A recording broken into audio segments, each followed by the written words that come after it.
माणसाला लफडी केलेली आवडत नाहीत. अर्थात ती दुसऱ्यांनी लफडी करावीत असं माणसांना वाटत नाही. पण लफडी करण्याची सवलत आपल्या एकट्याला असावी असं प्रत्येक माणसाच्या मनात असतं. माणसं ती सवलत घेतही असतात. पण आपलं ठेवावं झाकून आणि दुसऱ्याचं बघावं वाकून या पद्धतीनं माणसं वागत राहतात.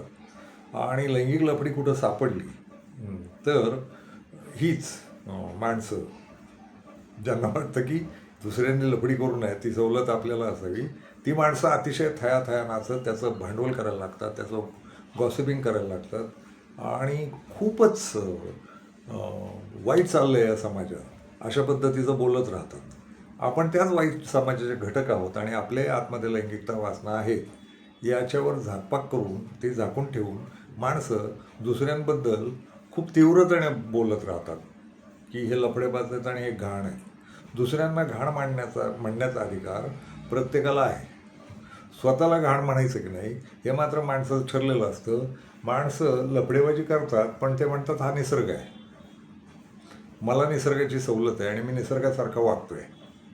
पण हेच दुसऱ्यांनी वागलं तर ते चालत नाही. आणि दुसऱ्यांनी वागलं म्हणताना आपलं घर जर घेतलं तर घरातल्या आपल्याला एकट्याला ती सवलत हवी असते, पण घरातल्या बाकीच्यांना ती सवलत नको असते. लफडेबाजी करणाऱ्यांसाठी मी नेहमी सांगत राहतो की तुम्हाला लफडेबाजी करायला हरकत नाही, फक्त तुम्हाला ती सवलत हवी आहे, मुक्तता हवी आहे, स्वातंत्र्य हवं आहे. तुम्ही ते मागता की हे स्वातंत्र्य आहे माझं, तर मग हे स्वातंत्र्य घरातल्या तुमच्या बाकीच्या लोकांनाही द्यायला तुम्ही शिकलं पाहिजे. जहाल म्हणजे तुम्ही तुमच्या आईला, तुमच्या वडिलांना, तुमच्या बहिणींना, तुमच्या भावांना या सवलती दिल्या पाहिजेत. ही सवलत फक्त मला एकट्यालाच मिळाली आहे कारण मी आभाळातनं पडलो आहे आणि बाकीचे जमिनीतनं उगवलेत असं नसतं. आपण सगळे जमिनीतनं उगवलेलो असतो आणि लफडेबाजी ही आपल्याला शिकवलीच जाते.